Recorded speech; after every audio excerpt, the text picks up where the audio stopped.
What's up with you guys? It is your boy West Coast, and we live in the building, man. How are you guys doing on this great Sunday night, man? This is our installment of West Coast Cowboy, Boss Cowboy Sunday Night Football, man. And as you guys notice, it's a little snazzy up in here, right? It's a little snazzy. Got a little different setup. You know what I'm saying? We'll explain a little throughout the show why we're gonna have a little bit, why this show is gonna look a little bit different. But man, Boss Cowboy, what's up with your man? Man, what's up, West Coast, man? Sitting to my right. I mean, definitely much better templates. Shout out to producer G. Hey, so hey, man. So if you already know if we live, man, let me say what's up to some folks in the comment box. What's up with you, Steve Arthur? I see you, man. What up with you, Wendy? I see you, Rendell. I see you, man. Joyce, how you doing, Miss Joyce? Jacob. Hey, you guys, as I say you guys' name, remember that's just your key to shoot your boy a share, because sharing just lets West Coast know that you care. Jonelle Hill, what's up with you? He says Starboys DC4L. I see you, man. How you doing, Miss Tanya? My sponsor. How you doing? Josh? Another sponsor in the building. What's up with you, Deshaun? Another sponsor. Richard, another sponsor. What's up with you, Juan? Dan, thanks for the 50 stars, my man. Appreciate you. Somebody already hit the 50 stars. Yeah, man. New looks. Man, great appreciation. Hey, Dan out the door with the 50 stars. Thank you, brother. Dan Tratrina. Hey, man. Hey, but yo, I know y'all see the new look. I hope y'all like it. You guys already know me and Boss Cowboy, we have already envisioned ourselves, being able to get the show out there to more often. So this is going to be our, this look right here is going to be our standard show. We're still going to do shows each and every day. But whenever you see this template right here, this is going to be our once a week standard show where we'll kind of go. It'll always be an hour, because typically when you podcast on livecast, it's usually about an hour. So it'll usually be about between an hour and 30 minutes. And this will be the show that we'll actually be trying to market to sponsors and stuff like that. So if you want to be a part of that, make sure you hit that supporter box. And matter of fact, if you're a Cowboy business and you want to be a part of that right now as we speak, inbox your boy West Coast so we can figure out how we can work it with you guys. But hey, man, shout out to Dan Tratrina, currently the Star Lord. Hey, man, I got this box coming, and I got Dennis. Dennis is on his heel with 50 stars. I appreciate you, Dennis. I got this little box that's gonna have all these cool sound effects. So when you hit the Star Lord, and it's gonna have all types of crazy stuff. I got this one sound effect that's gonna say Carol Finn Bassett. Anytime something's wrong, it's go Carol Finn Bassett. I can't wait. But hey, man, Boss Cowboy, man, it's Sunday. Let's talk some Cowboy football, man. What's up, my boy Bobby from New Jersey? What's up with you, man? So shoot, man, let's get right into this. Let's jump right into these first little subjects we want to talk to. And also hold on, because we got some folks on YouTube, right? We got some folks on YouTube. Yeah, we gotta definitely say what's up to the YouTube family. And we got 69 people on right now. Obviously, we came on faster than usual, so hit that share button, especially with the new look and everything else that's going on. But definitely share the upgrades and share the definitely Cowboy knowledge and Cowboy talk we're getting ready to get into.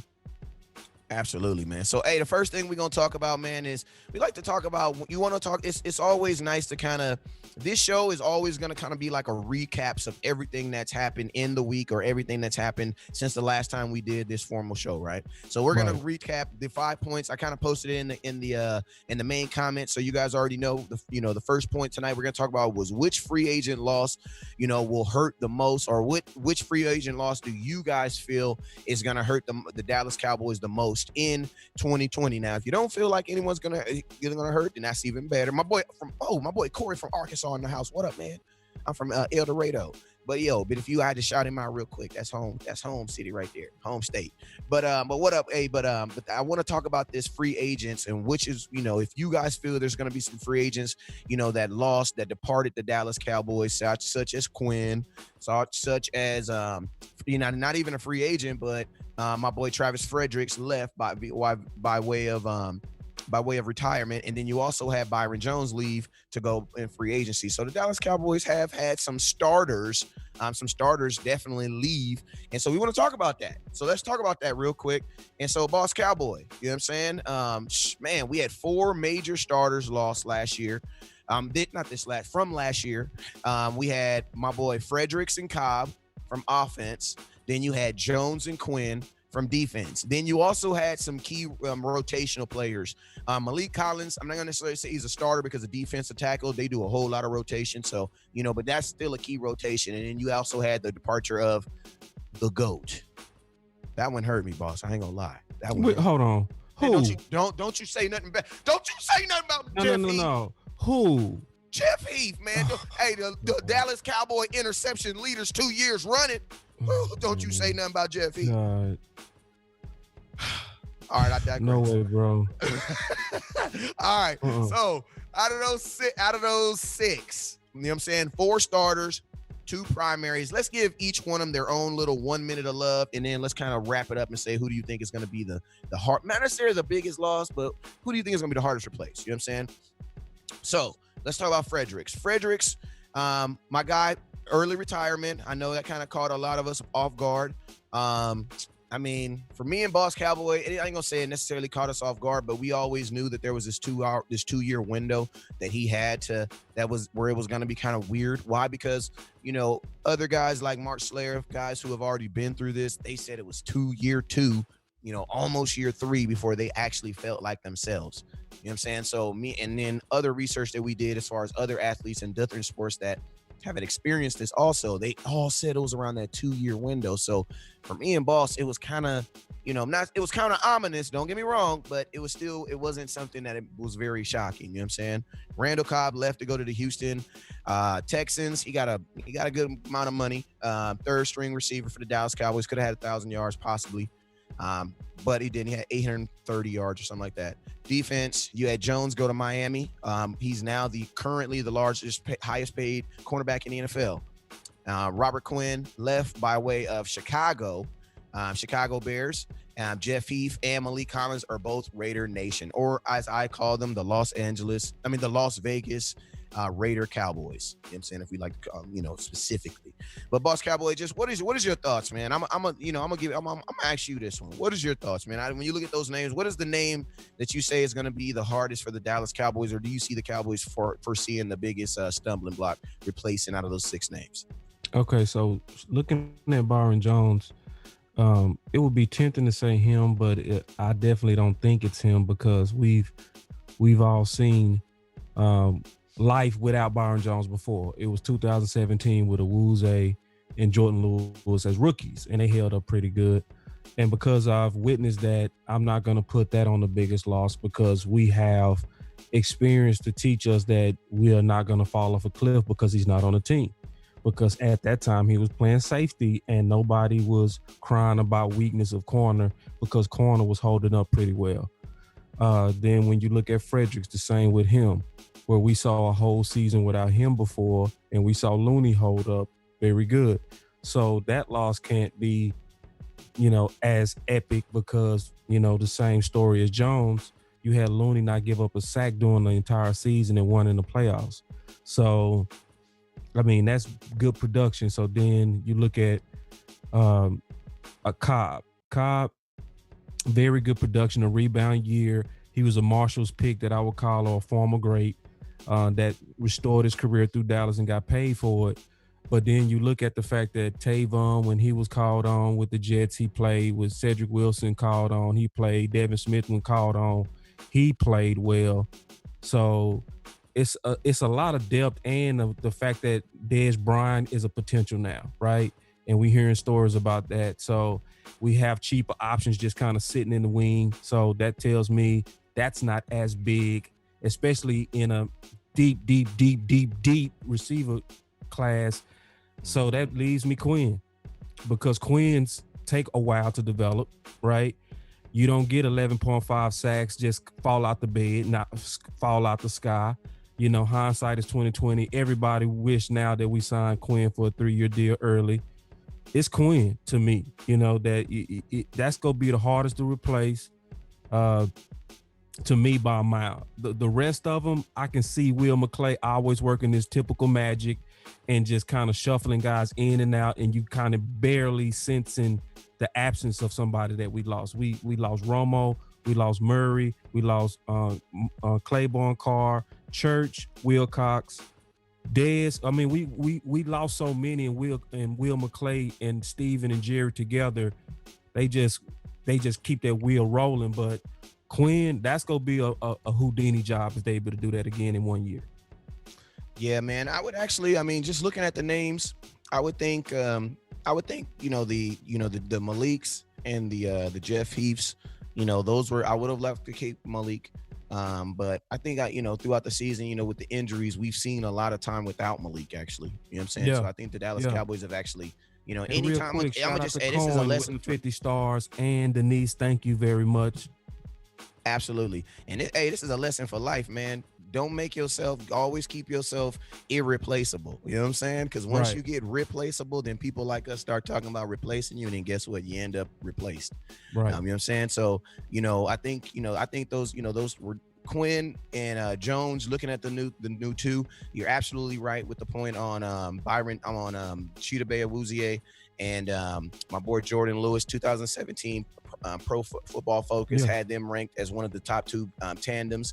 Yeah, they top 10 tandems. I apologize for that. Yep. And then Fredericks. We didn't have Fredericks. There was portions of the season last year I thought Johnny Looney should have been playing. You know what I'm saying? I'm still under the impression that if you allow Joe Looney to play maybe like week 7 or 8, allow Fredericks to maybe get himself healthy and not have that pressure of just coming in and just being out for 1 year, but actually, you're like, when you tell someone, I'm gonna give you time to get well, like you really got to let them get well. Like you can't be like, oh, hey man, you can be all right. Hey man, you can be, you know what I'm saying? I think the Cowboys should have probably did that. Like, I don't think that he should have came back and just went straight into that starting position. Cowboys should have just kind of breastfed it a little bit. You know what I'm saying?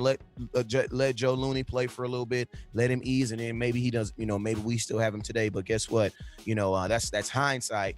But at the same time, I think the Dallas Cowboys, I think we did pretty good to make sure that this didn't happen, that we get, caught with a big old gaping hole in the middle of our offensive line. Because you have Joe Looney, and then you also have Connor G. You know what I'm saying? You still have him, even though he hasn't played, and even though, his film is, you know what I'm saying? He obviously could have gotten stronger, in a pro camp, and that's where he's been for the last year. And that was one of my biggest things on him. Cobb, I can't really get mad at Cobb because, or not mad, but I can't really look at Cobb as far as being irreplaceable, because Cobb was like a guy that I wasn't expecting. Cobb after 340 yards, that's what Cobb had the year before he came to the Dallas Cowboys. I was not expecting 840 yards from Cobb. I was expecting like 600. You know what I'm saying? Yeah. So, I don't really consider myself, missing that. And to keep it real with you guys, I don't care about the yards. If you take 800 yards away from Dak Prescott, we're still at 8-18, right? But if you give Dak Prescott maybe 5-6 more touchdowns on his stat, we're probably a playoff team and probably going deep into the playoffs. Like, we had yards to spare. Having a bunch of yards didn't help the Dallas Cowboys, but do nothing but have this stat. The number one offensive team loses. Like, that is just an oxymoron that should not be ever together. You know what I'm saying? So that's why I'm not sweating. You know what I'm saying? My biggest knock was them 3 touchdowns. You know what I'm saying? We need points. So, I mean, when I just look at this, the 4 major starters right now, obviously you hit it right on the head. It's by far Robert Quinn. Why? Because you didn't even have to wait for Robert Quinn. He was just like, boop, you know what I'm saying? Go get 11 sacks. And the cool thing about this is, think about this. The dude only played 14 games.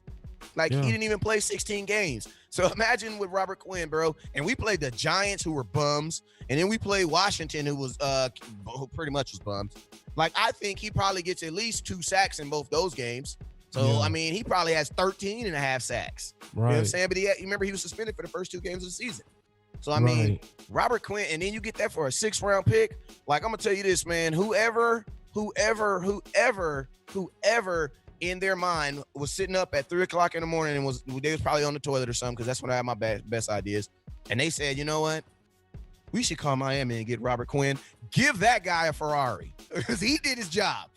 that guy did his job. You know what I'm saying? Because, bro, 6th-round pick, 11 and a half sacks. You did your job, bro. Like, you should, whoever that guy was, you should in public, I want to, when stuff like that happens, I want to hear organizations come out and be Jerry Jones, be like, and I want to think, that was Will McClay, because that's a resume bullet. You feel me? Yeah, So, and my boy Tavis, man, I call him definitely a draft head. He stays on the hunt. He's a sleeper finder all day. What's up, Travis? Travis. He said Travis Frederick.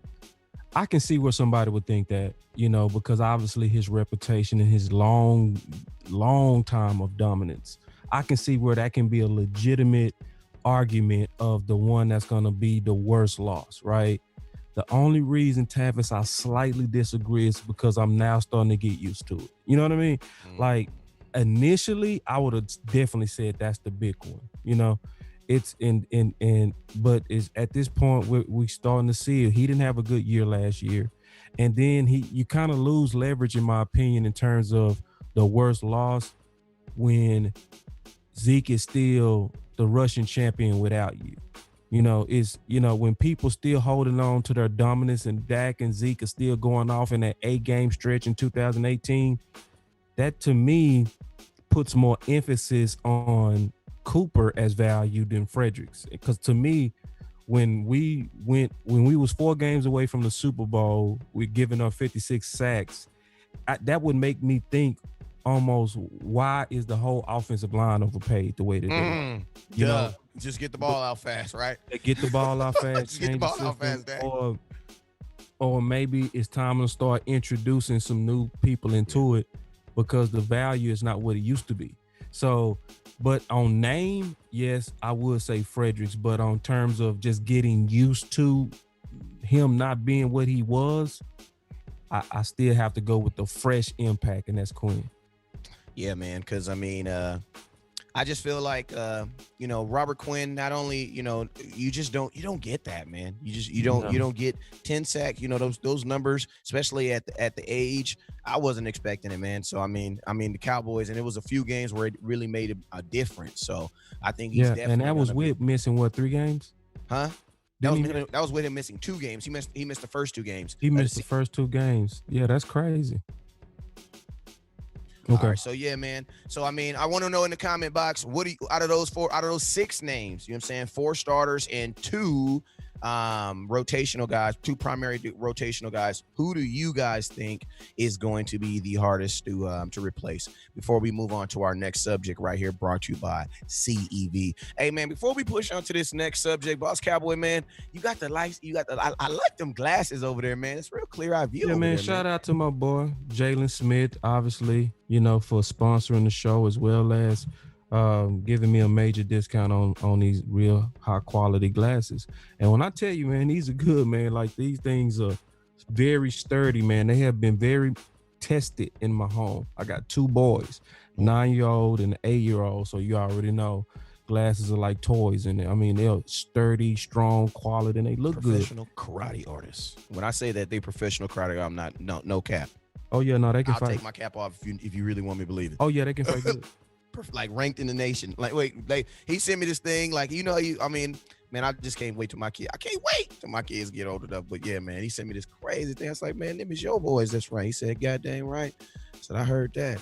But hey, man, just like everybody adds additions, man. The Dallas Cowboys did add some people to their roster, and so we talked about it on the opposite side as far as who is going to be somewhat of a loss. We want to talk about now who is going to be impact. Which one of these free agent guys that we just picked up is going to be one of the biggest impacts. So let's start this thing off, man. Talking about before we get into it, we had the Ha get added. Ha ha ha ha ha ha ha. You like that? We had Gerald. You like that? Yeah, we had Gerald McCoy get added.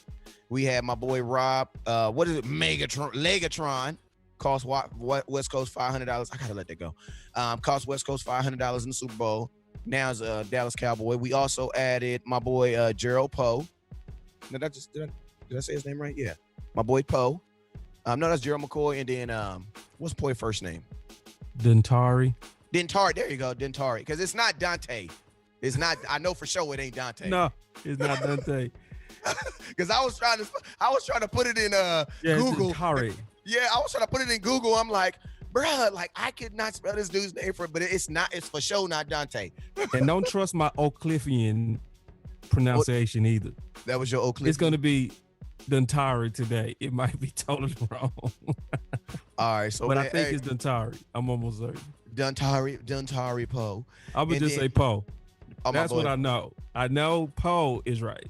Okay, for sure. And then we also added last week we also added my boy Aldon Smith, former of the 49ers and by way of the Oakland Raiders, who is just a flat out just ooey-oppy.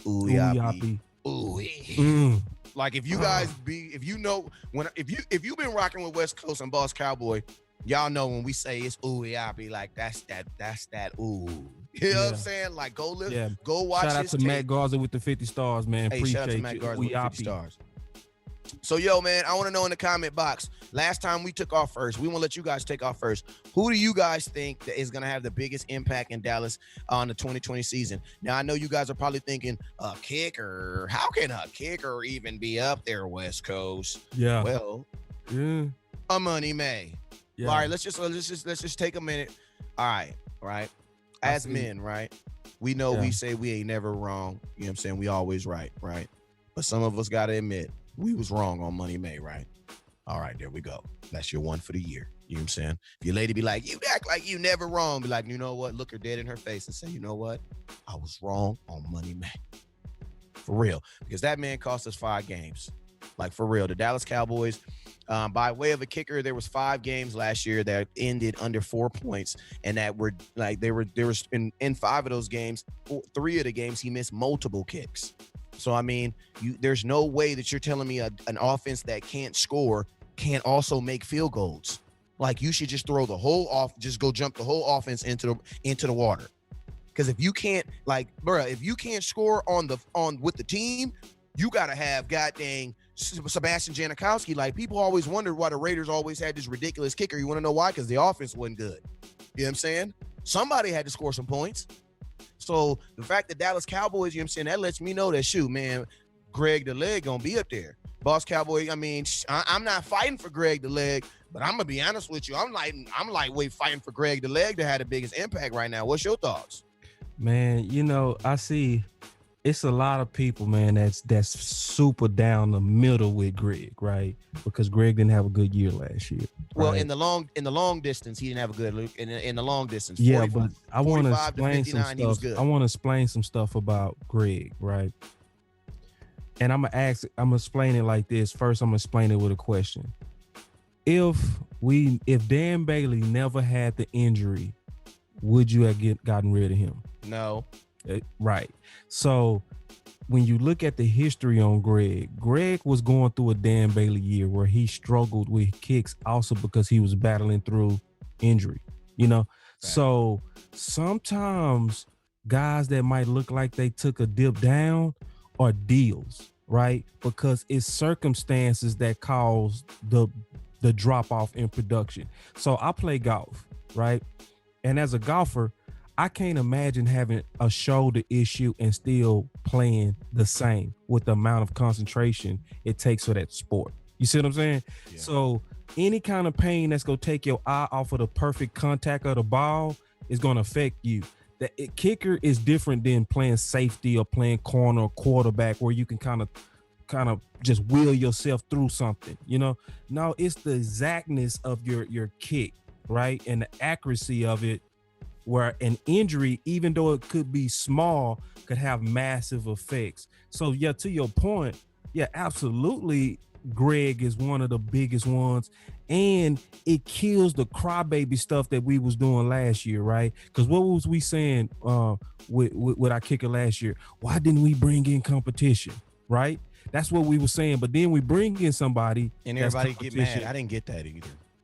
And now we bring in competition, and now people are like, why we sign him? It's like, no, we want them to battle the entire training camp up until the last 53-man roster. And if you got to cut one of them, then make that decision. We want to use that all as a microwave to test which kicker is going to really be their kicker. Because our last kicker ended the season well, but we want to see you with additional pressure. You know, so no, I love the Greg signing, like absolutely love it. Exactly. What I really want to do is put them both in a big old pool of alligators and make them kick for their life. And the winner gets signed and the other one stays in the pool. That's what I want for my kicker. You know what I'm saying? You know what I'm saying? Like, exactly. I need pressure. I need a pressurized kicker. You know what I'm saying? Yes. Like, but I mean, you know, I see it like this too. Like, you know, that kind of perplexed me too. Like, so many people that just tripped on the Dallas Cowboys for signing. Like, I had people like, but we signed 2 kickers. I'm like, well, yeah, you should sign 2 kickers. Like, why? Because you battle them out, and then guess what? One of them's gonna make it and one's not gonna make it. Right. But you know what it does? It gives you options. You know what I'm saying? Because we fell so in love with Mayor that it took us all the way to week 11 before we even really realistically thought to go get a kicker. Then it took 2 more weeks and 3 kicks of Mayor missing before we actually signed the dude. Right. You know what I'm saying? This right here shows that the Dallas Cowboys learned from their mistake. You know what I'm saying? Yeah. And it's like, we gotta, like, sometimes, you know how you be with somebody and you just used to them doing dumb stuff all the time, and then they mess around and do some smart stuff, and you be like, wait, it catch you off guard. And you don't acknowledge it because you're so used to dumb stuff. Yeah, it catch you off guard, like, wait, you know what I'm saying? But this is what real teams do, like real teams that are trying to make playoffs. And then more importantly, I'm gonna keep it real with you guys. Like, I don't really care how many kicks he missed last year, right? Go look at Dan Zerlander, or however you say it, Legatron. Go look at this dude in the playoffs. You know what I'm saying? Go look at him when the kicks matters. Like, if you look at him right now, Dan was perfect from anything under 40 yards. Where he struggled is from 40 to 55. Now, everybody's going to say, yeah, but you know what I say? And I'm going to tell you, Boss Cowboy, you the one that won me over on this one, because I was like, man, you know, kick the field goal, get the points.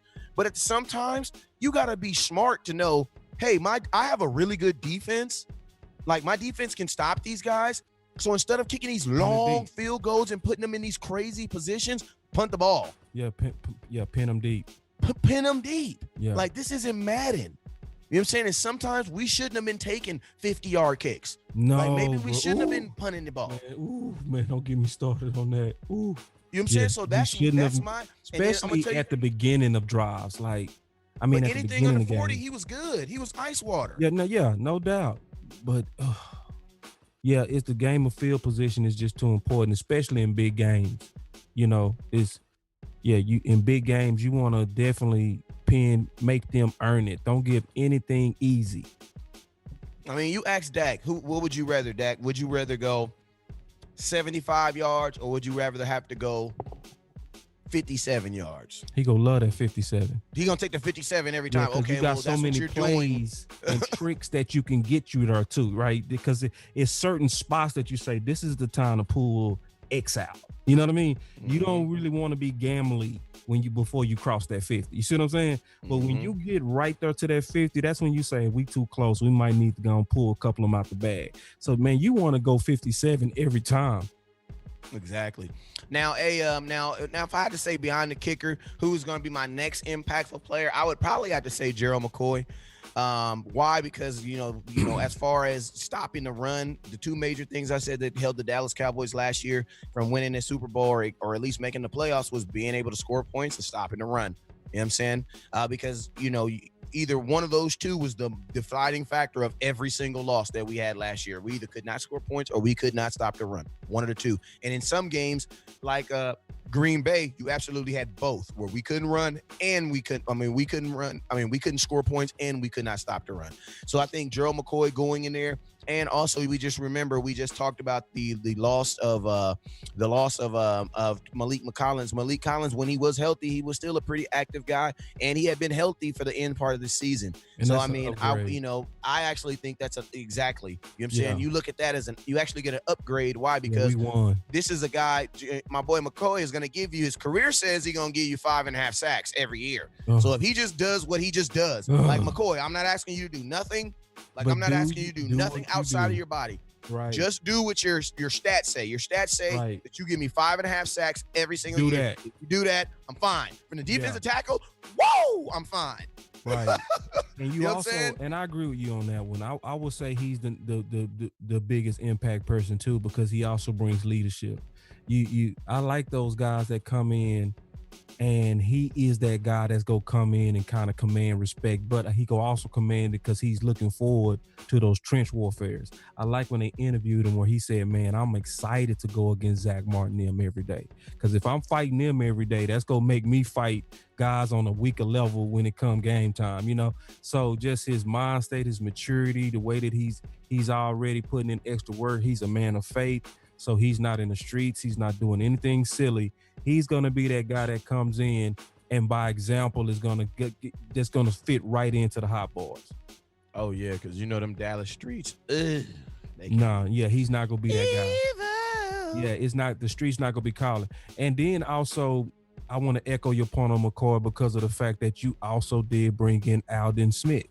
You know what I mean? So when you bring in somebody with a troubled past and that has a very long rap sheet and that you trying to do the second chance experiment, you want a certain maturity in that room. You don't want a bunch of partiers. You want guys that's going to be like, hey, my brother, when it's really just them two in that small, intimate space that'll say, hey, man, go with me and my family. We go to church, right? Regardless of what you think of faith, it's also what faith can do to certain people, right? Where they can get in a better environment and kind of keep them just going and on the right path and productive path as a citizen longer. So the McCoy trade is not even, to me, just the talent we go get with him. It's also that leadership that and all those good characteristics and intangibles, like a Dak. He's like a Dak to a defense to me. Yeah, man, and I like the post signing too, but I mean, there's another signing that the Cowboys need to make, and that's my boy Antoine Woods. They need to get that thing done. But I mean, I'm gonna keep it real with you, man. Like, if a new guy comes in there needing guidance, I'm gonna keep it. I mean, my boy McCoy gonna do his thing, but man, don't forget about my boy D-Law, because I ain't gonna lie, man, my boy D-Law is the leader of that defense, man. No doubt. You know what I'm saying? Mm-hmm. My boy D-Law had an event 2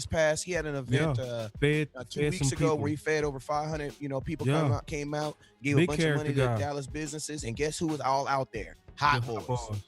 That's who was all out there in the cold. Hot boys. Even boys now with contracts. Yeah, my boy Ross actually left the next day to go to the Raiders. Yep. And guess where he was? Right out there with D-Law giving out food. Yeah, that's what I'm saying. D-Law has an aura about him that guy's traveling. And one thing they love about D-Law is D-Law wasn't a guy that, even though he had they had to pick because he was a second round pick, he still had to fight. Like, there was still a time where people doubted D-Law and he had to fight himself, get back to get himself paid. So a lot of guys cling to that because, a lot of times, in the NFL, it's easy to cling to a guy that's gotten paid because he can show you the pay to get paid. You know what I'm saying? So I can just see Aldon Smith clinging. I can see, all these other guys really getting in there and really doing their thing. I'm curious to see what Ha does. I'm still kind of on the bubble, just a little bit, because I'm 1,100%, 1,000,000,000%. I don't see him as a free safety. I see him as a strong safety. But he said he's playing free safety, so that's what he's playing, I guess. You know what I'm saying? So we gonna see, though. You know what I'm saying? But if he said if he was coming back if he was gonna play strong safety, I'd be like, okay, do. But he said he want to play free safety, and I'm like, I have Donovan Wilson. I think Donovan Wilson's better than you at free safety because I want a guy that's gonna be going after balls and getting interceptions. So I don't know, but hey, who am I to say? But I mean, that's my only take on I think he is gonna be. I think he is gonna be a good safety though. But like I said, I want to see my boy Donovan at that free safety. Boss Cowboy, what's your last thoughts on this before we move on to this next subject? Yeah, my biggest one that I really want to work out is Aldon Smith. I will forewarn that we need to be patient. With somebody of his track record, we'll be foolish to think that something might not relapse at some point, right?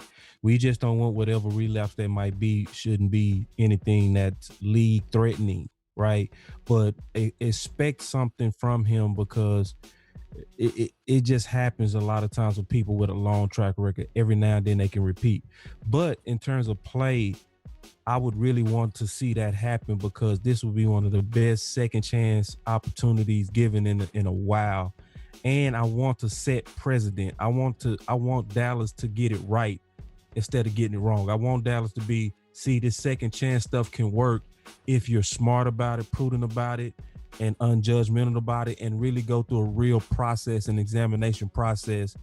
And on top of that, it'll open the door for future steals. So if he work out again and we pull so many people out the mud and recharge their careers like Cobb, like even Quinn, right? If we do it again, Aldon is important because he's going to make us want to do it more and more and more and more, where we'll take risk on guys that seem as if they could be troubled or lost their value, but got something left in the tank. So he's the one that I really got my finger on. Like, I just pray, even if it's a short period of a major production, I really want to see production out of him. Yeah, man, because you're going to lose him next year regardless. Yeah. You know I want him to open up that window. I want it to be like, we got to because this is my thing. Crazily. Aldon Smith is trying to get a big contract for next year. You know what I'm saying? That's why he only signed a 1-year deal with the Dallas Cowboys. My thing is this, man. And he's still relatively young, so he still has an opportunity to get some big money. And think about this: he's looking at Robert Quinn. He's like, "Dang, I'm younger than Robert Quinn. If I can just get 11 sacks like him, I might be able to get a huge contract like him." My thing is this: I want to get 11.5 sacks in a winning season. So I want to, Aldon Smith could definitely make himself a ton of money. And he plays for a team that plays on primetime TV. So, I mean, you're going to be able to make some primetime plays, some primetime money. You know what I'm saying? So, Aldon Smith definitely has a huge opportunity in front of him. And I hope the Dallas Cowboys give him, because at any smell of it, man, he's going to be highly paid. You know what I'm saying? This is the dude that was a former 7th overall pick. So, he came in the league talking about some money. You know what I'm saying? But, hey, man, before we push on to this next subject, man, I want to ask you guys in the comment box, man, who do you guys think out of these 5 acquisitions, or even guys, if there's still some names out there that you guys want to bring, if you guys think there's some guys out there that you want to bring on this team who you think could be an impact, for 2020, just put their names in the comment box. Let us know some names. We'll look up some guys and give us our feedback on it. I know one guy that a lot of people want to talk about, and I can already see it in the comment box, is one Dez Bryant, man. A lot of people are curious and very, very interested on the impact that one Dez Bryant can have for the Dallas Cowboys in 2020. But before we do that, man, Boss Cowboy, man, what are your thoughts, man? What are your thoughts? Do you think the Dallas Cowboys should bring Dez Bryant back? He played with Dak from 2016, 2017, 2 years. They went 13-3 in 2017 and 16, 9-7 and 17. He had 119 catches, 1,600 yards, and 14 touchdowns over that time, man. What are your thoughts, man? What are your thoughts on bringing Dez back for 2020? I mean, that's not bad numbers, especially for a fall off that people call a fall off, because that's the trick that I think a lot of us fall for, is we try to compare Dez to other greats. Like, we'll say Dez is not top 5 anymore. Dez is not top 10 anymore. But is Dez still one of the better receivers on our team? That's absolutely yes. Is he at least top 3 right now? Absolutely yes. Would he help us in the red zone? Absolutely yes. If we had 14 touchdowns out of any one of those receivers outside of Cobb, outside of Cooper, we would call that exponentially successful if it was Gallup or if it was Cobb. And then the big thing that I think a lot of people miss and I thought about this yesterday, and I sure wish I said this when we was talking about it yesterday, but here's my chance to say it now. You know what we also need that I forgot that would be like a perfect yin and yang to our receiving core? What? A closer. We don't have that closer. So you got to also think about, when did Dez play his best? The end of the game. And with the big games. When did Pittsburgh 2016, who was out there doing his stupid thing? Dez destroying. In the playoffs when we was behind, who just was going crazy and going off? It was Dez. So it's like certain people are like a Harden. Man. Huh? He always gonna give you a little bit something, man. He always gonna give you he's the closer. Like, so it's closers are sometimes looked over. Like, for instance, I'm from Dallas, so I love the Mavericks. The person that really was responsible for being a closer against the big three and Kobe when we went against them, Dallas and the Mavericks, just painting this example, was Terry. Right? There are certain people that's like, if it's a big game, I'm not gonna be your star, but I'm gonna be the dude that you can trust, go show in that big moment, right? So that's the other side of Dez that people are sleeping on. So if you are complaining about Cooper and saying he doesn't show up on the road, well, shouldn't you go with a guy that has a real good history of showing up when it's on the absolute biggest moment and on the line? Yeah. You know, especially think about the Houston game 2014, right? And just so many just big games where, and the big play with Green Bay that everybody says the catch. It's only one person that could have made that play. Somebody that could literally go vertical over a top corner, like literally bring it down, take 3 steps and lunge in the biggest moment on 4th and 1 and not on an ideal ball. So when you talking about, does it make sense? I mean, yeah. I mean, it makes sense. And then the other stuff I've already covered that I just repeat because we got a lot of people on, like the fact that just on common sense, he's better than Ventel Bryant. On common sense, he's better than Cedric Wilson. You know, just on common sense, he gives you so many options and he improves where we're weak. We need what? Points. We move the ball well. Everybody knows that. We are number 1 in yards. We're great. At 8 and 8. And 8 and 8. Why? Because we need a closer. We need somebody when they get down there deep, I can go get it. That's my specialty. I don't choke in these moments. I make these moments seem easy. Yeah, man. And more importantly, man, you got to think of this. You know, the Dallas Cowboys are a team that has set up to run the ball. You know what I'm saying? That has been the identity. That's the identity that they want us to be able to do, is be able to run the ball. Dez Bryant, you know what I'm saying, also helps in that aspect. Why? Because, man, Dez, with his large body, has always been able to help, has always been good blocking. And one thing I love about Dez is, man, you ain't never heard of a time where Dez got called for a blocking downfield or something like that.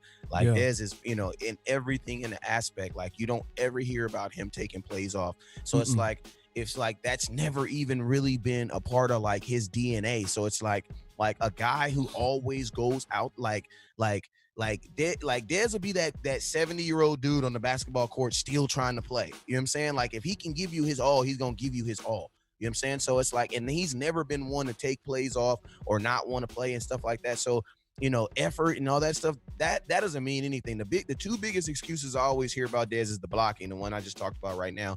And then they say stuff like, oh, well, he's not a slot back. Like, who cares? And like, if you're a wide receiver, you are a slot. You're an X. You're a Y. You could be whatever they put you at. Right. You know what I'm saying? Whatever you are at that time. Like, Noah Brown ain't no slot, but guess what? When we run that run formation where he slides over, guess what position he is? A slot. Yeah. Y'all know the play we run when he's out there wing and then he motions over. He get on the wing and then it's automatically run because you see him in the package. All I'm saying is let Dez do that. You know what I'm saying? And I'm gonna keep it real with you guys. Whenever someone says, but he's not a slot, you know what you're thinking about? Get in the middle of the field. I don't need Dez in the middle of the field. That's why you have 5 receivers on the team. Dez is just one. Yeah. That's it. He's just one person. So it's like, I don't need, and then the second they say, oh, but he doesn't play special teams. Guess what? I don't need him to play special teams either. Want to know why? Because you have this guy named Tony Pollard. Like, why does Dez need to play special team if Tony Pollard's playing? That makes no sense. That makes absolutely no sense. Tony Pollard has NCAA records for what he can do with the ball in his hands. Give the ball to him. And then, more importantly, I'm going to tell you guys this. Touchdowns are more important than blocking. Touchdowns are more important than special teams. Touchdowns are more important than you disliking someone just because you don't like them. It's more important. The way that you win a game is you have to have more points than the other team. Thank you. That's it. And that's all it comes down to it, man. Right. So it's like, I don't want to hear this. Oh, he can be a slot. I don't care. You know what you do? Go draft a slot. You I need him to be a gunner. Yeah, go get it. Go get a slot. You can still go get a slot. Yeah, I'm not even asking for Dez to be primarily on the field. What I'm asking is this: can he come in when we get to the 20 and do damage? Yes, he can. Or 3rd and 6, or 3rd and 8, or 3rd and 1. You know, just where you using him as a package, like to where if we're in these situations and we need somebody that can get big and just make a play when everybody's covered, who is that guy? So yeah, that too, like in the red zone and in certain particular packages. Now, if you're trying to go vertical, no, you probably don't want Dez in that package. You go probably rotate your more twitchier guys in there, right? Because we need time and space, and we need guys that can do that fast. But when it comes down, we need a certain possession, and we need some guy that's gonna draw a lot of attention. Dez make a lot of sense, man. And I'm honestly tired of us fighting about it as fans, like, because some things are just too common sense. And then sometimes our organization kill our own excuses. So we can't be over here like, oh, Alden Smith is okay and Michael Bennett was okay, but Dez called Sean Lee Snake one time. Yeah. My question, hey, boss, can I ask you a question? For $2 million, right? This is the $2 million question, because I ain't even about to beat this Dez drum all night. You already know what it is, man. If you don't want Dez back, you're dumb. You're dumb. I mean, it's not even, I don't want to call people names because that's mean, but you're dumb. Let me say it again. Yeah, this is not hard. This is not rocket science. Like, yeah, this is to teach your kids to count their fingers when they want to know how many four is. It's ridiculous, man. But I digress. I'm gonna ask you a question. I'm gonna ask everybody on this comment a question, right?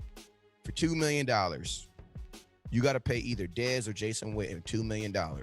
And I'm going to tell you, they're only going to catch 63 footballs in the season. Who do you think is going to be more effective with their 63 footballs? Dez Bryant or Jason Witten? Dez. And it's not even close. And this is why. Bruh, that's all I'm asking. That's all I'm asking. That's all I'm asking. If type of catches Dez does, man. Did we use Jason Witten to go down the field? No, we did not. And did we Jason jump over that guy? Go make that acrobatic catch for a game to win this game. No, you didn't. He said to Witten, hey, go 5 yards and stop. You know, be subtle in your routes. You know, we go run some pick plays for you. That's how we use Witten. We didn't say go dive and do all kind of, go jump over the rim. Dak is finna throw you an alley-oop. Go get it. We didn't ask that of Witten. Ever. So no, man, with that question, without a doubt, you go with Dez if it's 63 balls to be thrown at one of those targets. And the fact that one is 30 and the other's 38. Okay, my next question. Same question. Same question. I'm gonna give you 55 balls, because think about this. Randall Cobb caught 55 balls. He caught less footballs. Yep. Cost you $4 million. My boy Douglas says Dez, no doubt. So that's all we're asking. Jason, it says right. Jason ain't doing a one-hand jump over a guy in the red zone, but Dez will.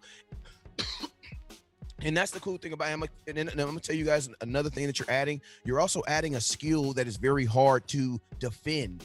You know what I'm saying?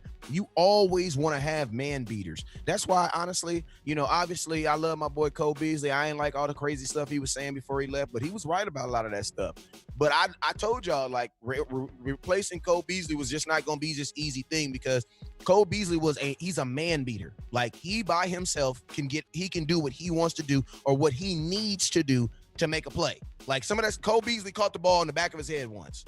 Like, him and Dez are in that same category where they do like what they want. They say Cole Beasley's not fast. You're right. He's not fast, but he'll route your butt up. He'll route you up though.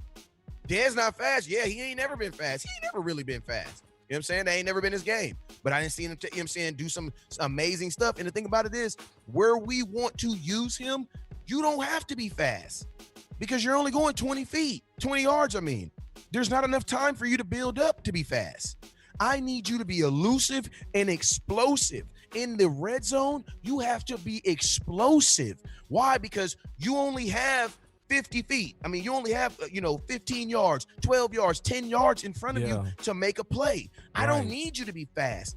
It takes 30. It's not speed. Thank you. It takes 25, 30 yards to get up to top speed. Yep. That's why I think about this. How often do you see Tavon Austin on the field when it's red zone? Not very much. Why? Because it doesn't matter how fast you are in the red zone. You need explosiveness. Yeah. You know what I'm saying? Yeah. That's what Dez gives you. Like possessionness too. And that's so greatly underrated, bro. Like, it's insulting to a degree. It was one season where 90% of Michael Irvin's catches was for first downs. That was not route running, people. No. My beloved people that love football, it was not. It was his ability to make himself big by the chains. You could not get around Michael Irvin. He knew how to box you out perfectly. He never was open. He never had clear separation from route running. That was not his game. His game was what he said. I just need the quarterback to put it in the vicinity, and I'm going to make the catch.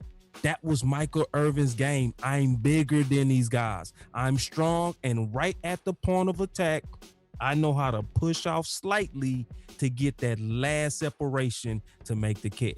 That is Dez's game. That was Michael Irvin's game. So the same people that would say, hey, man, Dez is not a route runner. Stop trying to make him where he's a 6 and focus on where he's a 12 out of 10. Absolutely, man. And then I'm gonna just be real with y'all, man. Like, some folks, once I think at the back of their mind, let's just be real, man. Like, some of y'all just need to look yourself in the face and say, it's all right to be wrong every now and then. Like, I'm all right to be wrong. Like, I know a lot of you guys counted out Dez because you wanted to be down with the organization when they did what they did. But I mean, the thing about this, even Jerry Jones has let it go. Yeah. Like, Jerry Jones and Stephen Jones have let it go. It's only fans that are holding on to it. Great point. Like my thing is this, like, y'all acting like he went like he didn't disrespect the star. Like, Dez has never done anything but try to win. You know what I'm saying? But it is what it is, man. Y'all already know what it is, man. I'm rocking this. I'm hashtag Dez, bring back Dez 2020. And I'm telling like this, man. I just want all y'all folks who don't want Dez to come be here, when it does. And honestly, the good thing I love about Dez is Dez don't even have to be a Dallas Cowboy for me to be proven right. Because what I want to prove is that he can still play at a high level in the NFL. And can he catch touchdowns? Yes, he can. That's why, think about this. The New Orleans Saints, when they were averaging 36 points, you know what they did? Their only free agent acquisition, you know what they did? They brought in Dez Bryant. Why did the New Orleans Saints at the time, who was averaging 36 points, need Dez Bryant? Because they saw something in him. Did he fall off? No, he got hurt. You know what I'm saying? Like, now you can't even view Dez, and I hate when people say he's been out of football 2 years. No, he hasn't, because he was in shape to get the job for New Orleans. He just wasn't on the field, but he was in football shape. That's how he got the job. You know what I'm saying? Then he got hurt. So technically, Dez has been out of football for a year, man. It's like everybody else, bro. But I ain't gonna keep beating this horse unless you want to keep on. One more hearing thing I did want to say about this Dez that's new that we didn't talk about yet, because the video is out of him and Dak working out, and now they're showing more and more pictures of Dak with him versus the first highlight was more of the featuring Dez. One of the things it's the little things that I observe sometimes, and I know we all do. But one of the things that I noticed was the intensity of how Dak was talking to Dez. That it didn't just seem like a kind of casual hookup type of workout. It was almost like they both knew they was working for each other's future. You know what I mean? Yep. Like, cause when you on the team and I know you go get signed, I'm gonna talk to you a certain kind of way. You know what I mean? Like, bro, do it like this, do it like that. You know what I mean? You know what I'm saying? It was the intensity of it was almost more than just, hey, this is just two cats working out. It was almost like a tweaking and a perfecting. When you start going that deep, it's almost like they both see it as pretty much done, if you know what I mean. You see what I'm saying? Mm-hmm. And that's just 100, man. And keep it real, man. You talking about a dude who love the Cowboys to a bunch of folks that just like them a lot. Like, let's just be real, man. I got folks to be telling me, oh, if the Cowboys don't do this, I'm out. Like, man, slap yourself. I just need to stop just arguing with folks. I just need to put my phone down and leave it alone. Yeah, You know what I'm saying, man? What we need to talk about? Because, man, I'm serious, man. Like, man, some of y'all just don't even, like, some of these Cowboy fans just don't even deserve a player to be as loyal as, like, a Dez Bryant. Like Jerry Jones don't deserve a Dez Bryant. Like, Dez Bryant should still be on some, man, I'm about to go murder the Cowboys every time I see him. But you know what he want to do? He's still out here talking about I want to build the star. Like, Dez didn't fire us. We fired him. And he want to come back? Like that's crazy to me. And you still people that'll hold him and be like, he was a problem. Like, that's crazy to me. This is a multi-millionaire that can be done with his life, going on, do whatever he wants to do with his life, and he wants to play for the Dallas Cowboys, and he can still be effective, and you have the need. And if you want to draft CeeDee Lamb, draft him. I ain't tripping. Still bring me in Dez Bryant. Want to know why? Because go look at how many touchdown rookie wide receiver score. That's all I'm saying. Yeah. Go look. And when they do, they're decoys for a real weapon, like for real weapons. So phenomenal point, man. So hey, man, let's get on to this next thing we want to talk about here tonight. And man, you guys have been killing it in the comment box. I want to know before we get on to the next thing, man, what are y'all thoughts, in man? That comment box. If you don't want Dez back, man, let me know in the comment box so I can block your ass. No, straight up. So my mama, and as soon as he come back, but I'm a lot. This is what I tell him about. This is what I tell folks. I'm so confident in Dez coming back and just wearing folks out there. I'm not blocking nobody for not wanting Dez. I'm gonna just keep on spurring it on. So when he throw up that X, I'm gonna be that first person in your comment box like this. Man, I gotta say one more thing, man. I'm gonna be in your comment box. I'm gonna be in your comment box like this. Man, it's just a thought hit me yesterday. I'm getting it all out today. I'm just getting it all out. And producer behind the scenes are telling us, move on. No, I ain't moving on. No. Hey, you better say it in your head. He said it in just your real head. quick. Over with. Check this, and I'm serious. One of the craziest things that let you know this was politics is when you fire Dez, but the tape that Sanjay Lau was using to teach was Dez. I'm gone. Domino. Next subject. Absolutely, man. But man, let's get right to the gist. And then there's another thing, man. You know what? I'm gonna leave it alone. Let's just get on to the next thing, man. Cause y'all wearing, because I can go on all night, man. But I'm gonna just like some of you guys. This is what I realized about Dez Bryant. This is what I realized about. This is what I realized about Dez Bryant, man. Some of you guys are just not gonna believe it until you physically see it. You know what I'm saying? And that's what's keeping you guys going on to football season. So I just let it keep it going on to football season. And guess what? I ain't gonna hold it against you. But screenshots do tell another story. So hey, man, we're gonna talk a little bit of Dak Prescott tonight, man, because we already know my boy Dak Peasy, man, has not gotten paid. And he is still out there under that franchise tag. And we want to ask you guys, before we even give you guys our thoughts and opinion, man, do you guys think that Dak Prescott should play under the franchise tag in 2020?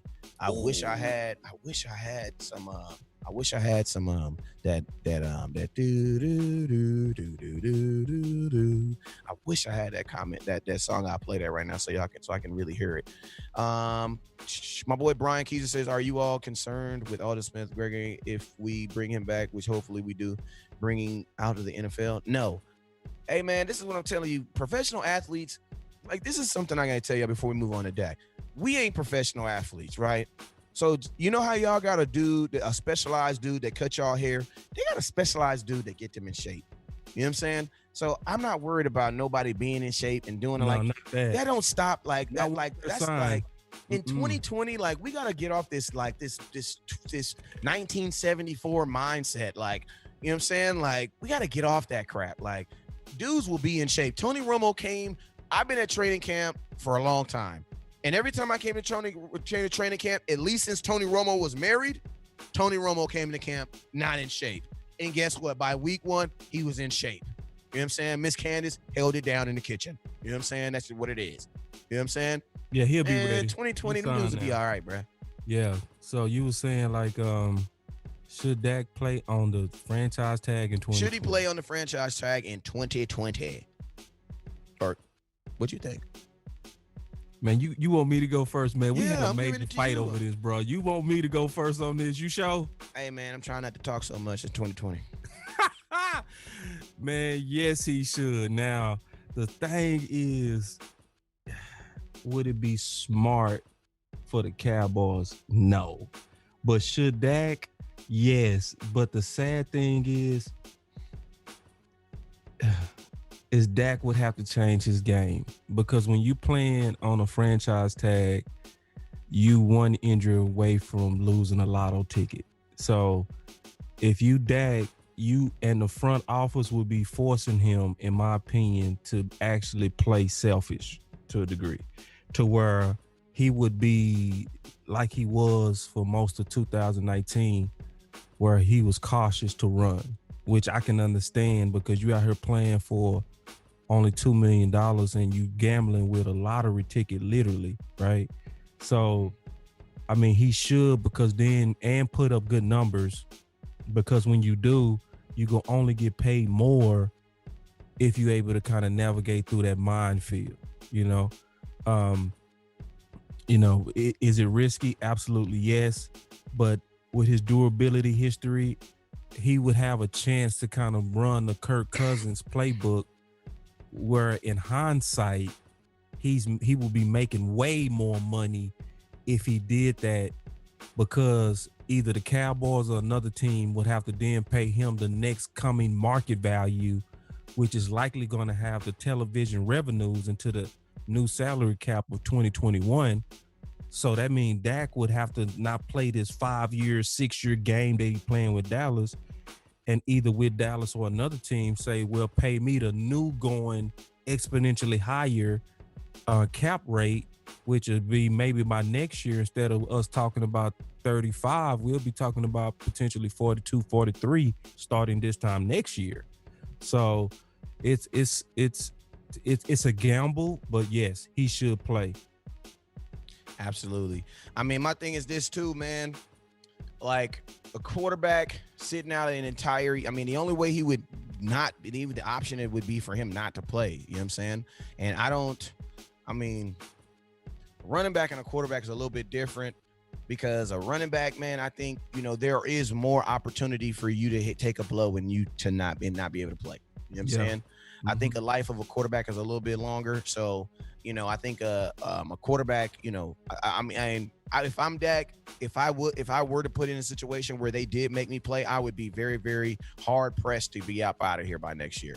Yeah, I would be very, very hard pressed to be up out of here next year. So it's like, honestly, man, at this point, like, you already have other teams that are interested, and teams that are also making it very vocal that they're interested in Dak, like the Indianapolis Colts. So if you don't do it, this is more or less like slap in the face type of stuff, where now you're taking a relationship that was a good relationship and that was fluid and that, everybody respected each other, to a relationship that's going to be nasty. And now no matter what you offer Dak, he don't want to be here type of situation. So it's like, and the thing about it is, it doesn't benefit you, not because we're not strapped for money and everybody else has gotten paid. Like, once you bent over, now to pay him. Yeah, and like once you paid Zeke his top money for what he's brought to your table, man, you had to backdoor and give it to Dak. Why? Because you said all of your players, and Dak was one of those players you were talking about. So if you lump them in, and then you also play Cooper, so now you want Dak, the most important position out of all three of those guys, to walk into a locker room and be like, yeah, you held yours and you got what you want. You held yours and got what you want. I held mine and they didn't pay me. Like, let's just be real. You know what I'm saying? We can have a season without Cooper. We probably even have a season without Zeke. But bro, this season ain't going nowhere without your quarterback, man. and you ain't replacing. So it's like, you know, and then let's not even just look. I mean, if you look at the kid's record, he's 40 and 24, 1 and 2 in the playoffs. You know what I'm saying? 2-time Pro Bowler, AP, you know, offensive rookie of the year. You know what I'm saying? My boy has 118 total touchdowns, 97% QB rating. So for what he does in his job, the kid's doing his job, man. You know what I'm saying? Yeah, so he's doing his job. He's doing his job. You know, but I'm gonna tell you what I would do if I was Dak before I would play on a 1-year deal though. Whatever last deal they gave me, I'd take it, and then I would hold out in 3 years. That's what I would do. Yeah, like before I played on a 1-year deal. Because a 1-year deal, I mean, a crappy deal that you gave me that's like 5 years is better than a 1-year deal. It's still better than a 1-year deal. Yeah. So what I would do is, honestly, whatever that last deal you gave me, I'll probably take that deal and just be back in the back of my head. You know what? I don't give a dang how long this contract is. In 3 years, I'm holding out. Yeah, in 3 years, I'm going to go ahead and start setting stuff up. Like I'm going to have a whole mansion in Cabo. I'm going to have most of my guarantee by then, and I'll be back. And I'll be back. We're going to be right back on this stuff. I'm glad you said that, because I would say a whole year and a half, I think me and you've been pro pay Dak basically market. Okay. Now at this point, according to the latest rumors, Dak has finally hit up open proposal that's at market, right? It's super respectable at this point. So I would be fair if I started to then lean in with front office now, right? Because now it's approaching the point of a respectable offer, right? So the last rumor was that it was a $35 million APY. They did not leak the total guarantee like they did the last time, which still could be the holdup, because that could be disrespectable. Either. Yeah, they said on the year that they started with a 7 and brought it down to 5. I think the 5 is respectable for Dallas, right? Because Dallas usually is putting their best players on 6-year contracts, which is frankly cheating the players, but Dallas has been getting away with it, and they don't want to risk almost like Neo waking up from the Matrix. Mm-hmm. Dak would be the person that woke up from the Matrix. It's like, y'all not going to play me with that same game you played on Zach, Zeke, Tank, and Dez, and Romo, where you giving them all 6-year contracts, paying them a lot on the front end. But if they outlive their contracts, they are greatly underpaid at the latter end of their contracts. He not going for that. Mm-hmm. So Dallas is in a sticky situation where they're like, okay, we've been getting away with this, and this is something that's allowed us to get out of salary cap hell to literally now the pearly gates of heaven, because we've been doing our financing this way. So now he's bucking the system that's basically built us. So it's almost like they're going to draw a red line. And that's where I agree with you 100%. A $35 million APY I now know is greater than Goff, which is respect. Greater than Wentz, which is respect. Equal to Russell Wilson. I beat him. That's respect. You know, so at this point, if they have a fair total guarantee that's above Goff, which was 110, so if they offer them 111 in this final proposal, at this point, I'm now turning my pressure on Dak and saying I think you should take this deal. Because it's respect now. It's totally saying that they acknowledging your talent, you know? And if they're acknowledging your talent and saying that you're finally above peers that you was drafted with, take that deal. But I would be just like West Coast. But I'm going to be back in 3 years pretty mean, you know? Just like Zeke showed up before his contract was due. If I was Dak, I would do the same thing. I'd be like, I'm going to try to win us a Super Bowl within the next 3 years. And if I get even close on year 3, I'm going to be the nastiest Dak that y'all have ever seen. Actually, I'm going to tell you like this. If I'm Dak, I'm not even saying I'm going to go win a Super Bowl. I'm going to go put up numerical numbers, because any team outside of the Dallas Cowboys understand that it's not just my job to win a Super Bowl. Right. I can have the greatest season of my life and still go 8-8. Right. You feel me? Yeah. Like, there's only so much I can do. I can't go back out there and, you know what I'm saying? I can't go stop the run too. You know what I'm saying? So no, we're not even going to talk about, you know, what Dak needs to do. If I'm consistent Dak, what I'm going to say is every season I'm going to beat my last year's numbers. And guess what? All these other smart teams, they'll see that. Like the Indianapolis Colts, they saw that. They like, no, we get it. We get it. Yeah. You know what I'm saying? We get it. Like, we're the only team that's like, oh, yeah, but let Dak win me a Super Bowl first, and then I'll pay him. Like, what are you talking about? It took 9 years to win one. Like, yeah, like, that doesn't make that is too big of a... took over 10. Like, think about this. You have whole organizations that... you have 5 teams right now in the NFL who have never won a Super Bowl. You're going to tell me now that nobody in that organization was great? You know what I'm saying? They had great players, but it takes more than that, man. Yeah, Elway was literally top 10 thrower of the football all time. He didn't get one until they got what? Terrell Davis. Back. Terrell Davis. So, yeah, that's crazy standard, man. Doesn't hold water. That has to go, man, because Dak ain't getting no more. Think about this. Patrick Mahomes was talking about getting $40 million year 2, and he hadn't won no Super Bowl. No. Yeah, you know what I'm saying? And if you and let's just be real, like, I know everybody says Aaron Rodgers is the greatest of all time, but he has won. And if you look at the money that he's made in his career, it's ridiculous. Hey, I saw a post the other day, and they were saying it had Peyton Manning and it had Andrew Luck, and it said, imagine having these two guys and only having one Super Bowl for these two guys for imagine having these two guys for the last 20 years as your quarterback and only having one Super Bowl to show it. Still, that's the Indianapolis Colts.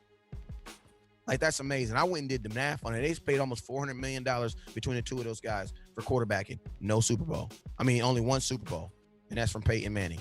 And we would both say that Peyton Manning and Andrew Luck were pretty damn good quarterbacks, right? Right. You know what I'm saying?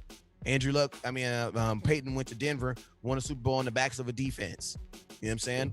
So it's like, you know, I mean, that's a crazy, crazy standard. You know what I'm saying? And to be honest with you, I remember being a point even thinking that Elway wasn't going to win one. Like, let's just be like, if you old enough to remember that, I remember a time remembering like, yeah, Elway's not going to win a Super Bowl. Right. Like, you feel me? Like, because it was like, he was just good for a long time. Like, and think about this. We had guys like Joe Montana who never won a Super Bowl. You know what I'm saying? Never. You said Joe Montana? Not Joe Montana, but Dan Marino. Okay. Dan Marino, who never won a Super Bowl. See, I got you back on that, boy. I was like, man, appreciate hold on, that went out. Hold on, huh? But I mean, you can have greatness. You can have individual greatment and not achieve individual team goals. You can. So it's like when I was growing up, I mean, until Elway won one, and when he won it, it came out of nowhere because the team that was coming up around that time was Green Bay Packers. Remember, god dang, what's my boy, number 4? He was slinging that thing like crack rock. You know what I'm saying? Favre, he was throwing that thing. They was coming out. So Denver came out of nowhere when they won them 2 Super Bowls. You know what I'm saying? Man, West Coast. What's up? It's getting scary now too, man. Because you know we keep up with dates on this show. Okay. Yeah, we keep. One of the key dates that we gotta all keep is what? April 15th. Why? It's tax day. Remember last year this time, Russell Wilson put that deadline on his team. April 15th, 10 days, right? And in 10 days, he was signed on April 16th. What did that do to the market? It inflated it. So we now you're getting around that time, especially already leaking out last week that Dallas has approached Dak. Well, if you're Kansas City, does that make you slow down on Mahomes or make you speed up and want to get that done? You want to get that done, right? If you are Houston, does that news of us trying to pay Dak and start negotiations, does that want you to speed up or slow down? No, as an organization, you want to speed up and pay your quarterback. Why? Because you know it's more so about who's next, even over who's better, right? So we are now starting to risk haggling over the last bits of this contract spiking the market.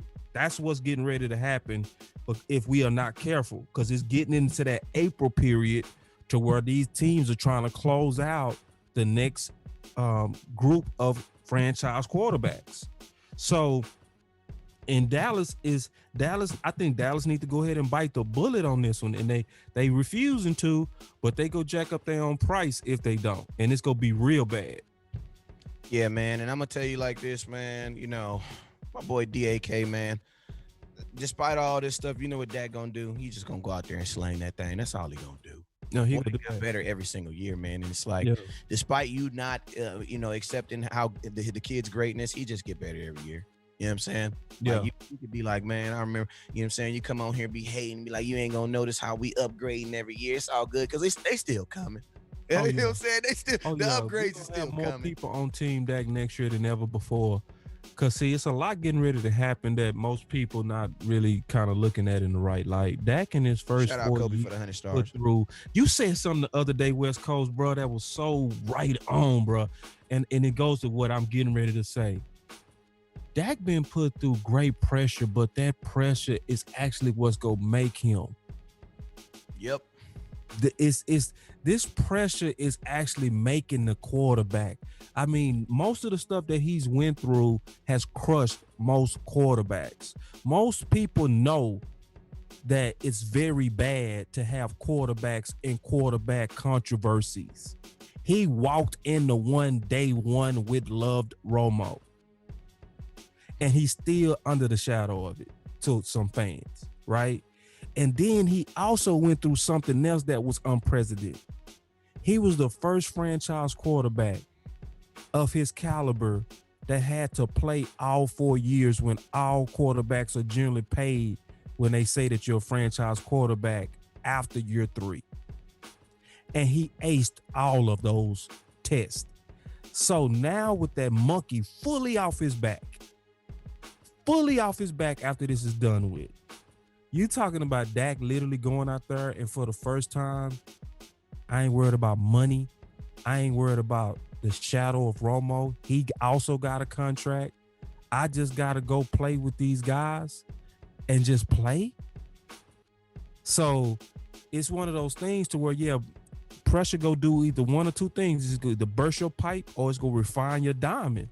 And I think in the case of Dak Prescott, it's going to refine him, and he's going to come out next year with even more of a chip on his shoulder, because it's going to be, in my opinion, him trying to just show the world I was fully worthy of what I got paid. Absolutely, man. And I mean, and I love it, man, because every single person that's on the Dallas Cowboys right now are all in the same position as Dak Prescott. They all getting counted out. You bring in Dez Bryant, he's going to be in the same position. He's going to have a bunch of Cowboy fans wearing his jersey and saying he can't do it anymore. You know what I'm saying? Because Preston, mathematically speaking, stars, I mean, man. A bunch of y'all folks that don't want Dak paid got his jersey on in your closet right now. You should be ashamed of yourself. You know what I'm saying? But yeah, man, I love it, man. So I mean, you have a bunch of dudes Cody who are all counted stars, out. Man. Thank you, my Cody man. is killing it. And hey, I was actually about to shout out Cody's comment. Cody said this is the best show on air by far. I appreciate you, man. Man, thank you, man. Appreciate it. Hey, shout out to Wendy too for holding it down too. She like man, Wendy, much love. Wendy, I really love you. Like really love. That's management. Appreciate you. You know what I'm saying? But yeah, man. So I can't wait to get back to work. But also, I'm not also, I know, a lot of, just like with everything that's going on right now, there's a lot of companies that are telling folks they don't got to pay their bills, right? So guess what people are doing? They're waiting. You know what I'm saying? Yeah, we got the money, but I'm going to wait. Even if I got the money, I'm going to hold off. You know what I'm saying?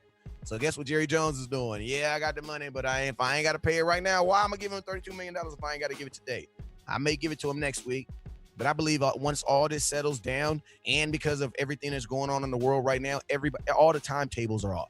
You know what I'm saying? So yeah, the timetable's off. So well said. Yep. Yeah, the timetables are off. So I mean, I think I definitely believe this is getting done because you're signing players in a fashion as if you're getting this done. And I'm gonna tell you this right here, like, I thought it was shady that the Jerry Jones did the whole and I was gonna do a video on it, but I think a lot of times I do videos on stuff that have to do with other players. I think people take that as, oh, West Coast doesn't like this player, or West Coast thinks that this, we shouldn't draft this player, but I think Jerry Jones was shady by putting out that video of him talking to Jalen Hurts. The reason behind is because over this time, the Dallas Cowboys are going to interview over 100 different kids for drafting eligibility. We're going to interview over 100 different kids. But guess what? In my maybe 6-7 years of reporting, of talking about the Cowboys and doing this stuff like this, it's the first time I've ever seen a pre-draft interview released like it was. And you're also going to pick the quarterback Like, that's the type of stuff that the Dallas Cowboys do to their own players. You know what I'm saying? And that's the team I love, though. That's the thing that sucks. That's the whole moral compass thing that I be battling here, being a Dallas Cowboys. Because guess what? Being a dad and a father and try to be a good guy, like, some of this stuff you could be like, damn, that's kind of shady. I mean, I know it's business. I mean, technically it's not business because I don't see other teams doing that. But I mean, technically it's business, I guess. You know what I'm saying? But some of the stuff the Cowboys do, it don't be right. But you know what be cold about it is you have players like Zeke that even though they get put through the fire, they still go out there and still be tops in their position. Imagine if you just allowed Dak to just feel like he's the guy for one freaking day. You know what I'm saying? Yeah. Allow the kid to feel like he earned what he's going to get one day. Because think about this. As soon as we pay Dak, everybody thinks this is going to go away. No, it's not. You know what's going to happen next? He's going to go right into every time he makes a mistake or anytime he does this, oh, well, that's a $35 million. Oh, that's a 34. Oh, that's why you paid him. Oh, that's why you paid him. Like, man, I had people clowning Zeke all the way up to the end of the season. I'm like, bro, Zeke was the number 4 yards wide running back in the NFL. All-purpose yards, he was number 2 in the entire year. Right. Man, how did he fall off? How does your eye test say he fell off? I don't get it. I don't get it. Yeah, I mean, Dak, listen, and this the most important thing I'm going to say today, probably this year. And this is what I really feel sorry for our fans. Our greatness makes us targets, and we got to understand that. Our greatness makes us targets, and I mean that because we're so big and we're so loyal and we're so active. We're so invested into this brand, and advertisers know that. Is that people will play games to get our eyeballs. They will play games to get our views. So when you see the coach for the Jets, I forget his name. Rex Ryan. That's our next and last subject too. Let's go ahead and talk about that. Just go and flip it to that thing. Oh, bum. God dog it. My producer, he ain't say nothing that time. Just a perfect segue. But this the deal. When you see Rex Ryan say stuff like that, and I saw a lot of people saying stuff like, oh man, that was personal. It was something personal about that. No, it was not. It was 100% business. What happens is these guys behind the scenes are instructed to be extra critical of everything Dallas related.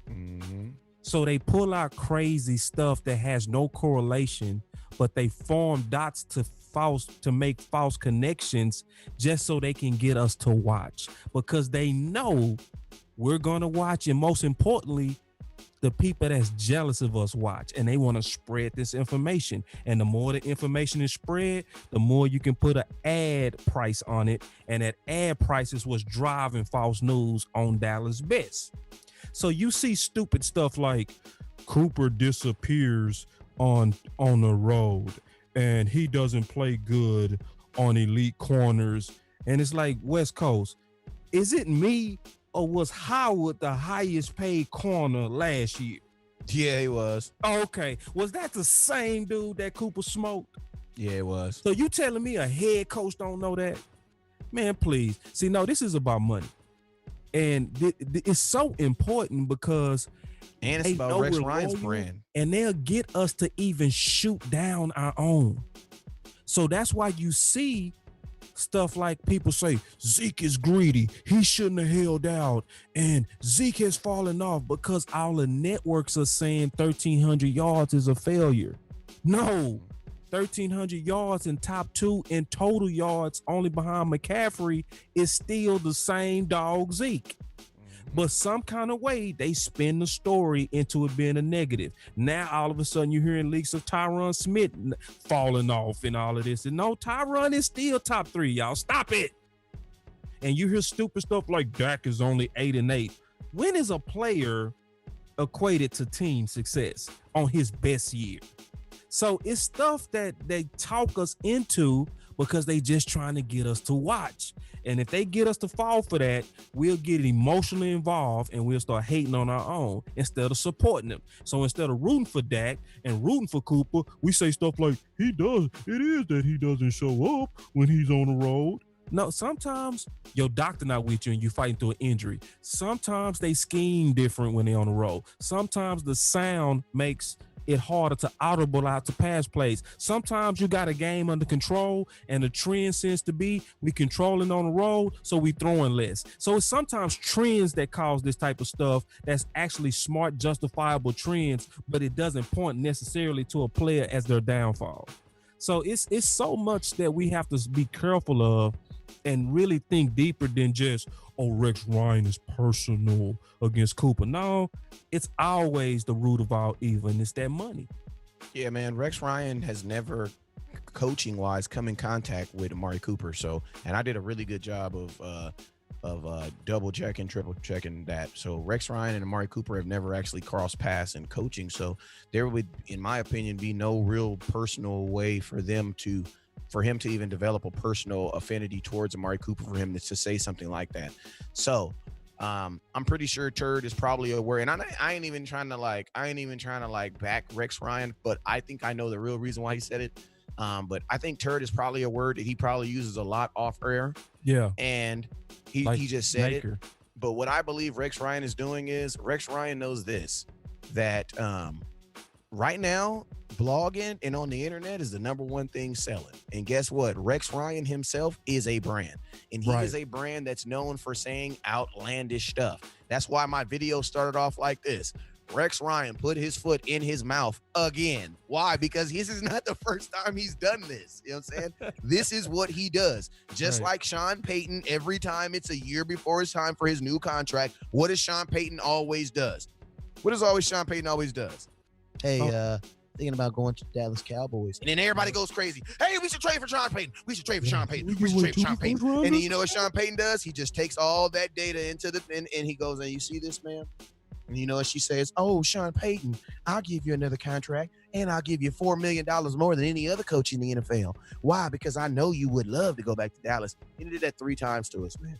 Like, come on, bro. These dudes is, I mean, they don't even like that. I mean, I made a response to this video. I made a response to this video, but I didn't make a response to the other video about But I mean, this was just 100% on Rex Ryan just trying to keep his name into the media, because at the end of the day, what happened the next day? The whole entire NFL was Rex Ryan, you should do this. Rex Ryan, you do that. And the cool thing about the game is, guess what? Since everybody knows that he's a turd and says dumb stuff, nobody even charged it to him. They just freaking charged it off to him as, oh yeah, his Rex Ryan saying dumb stuff again.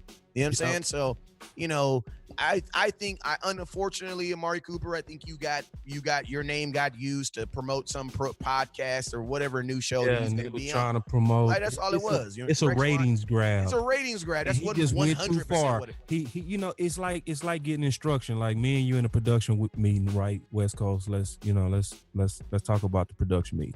And so I'm your boss. I come in. I say, hey, West Coast, man, I love you, takes guy. I mean, you're awesome. Awesome.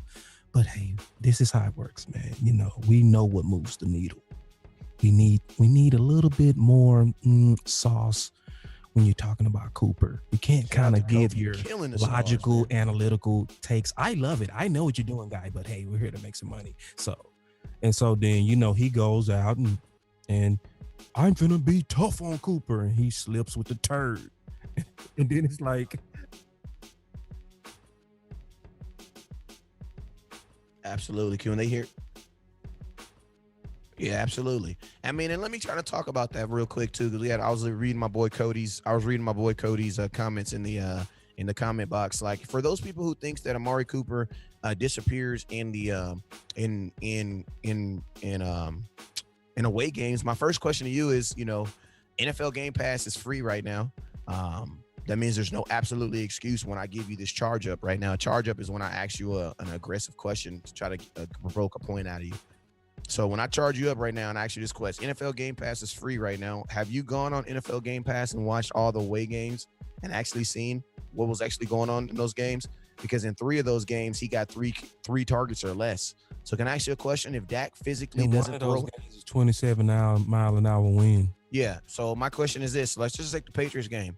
The Patriots game was 20. It was. I made one video this entire season on weather and how it might affect the game.